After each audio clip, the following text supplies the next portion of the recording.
Антон, да седят словарите, да се давите.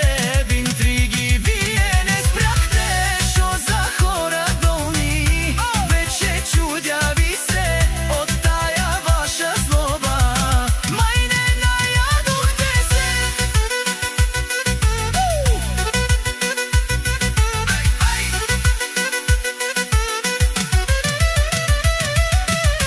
Дразнете се още, злобата ще ви довърши. Има да се учите как да не бъдете мърши. Един от вас не излезе истински човек. Завиждате на Антон, че прави си кек.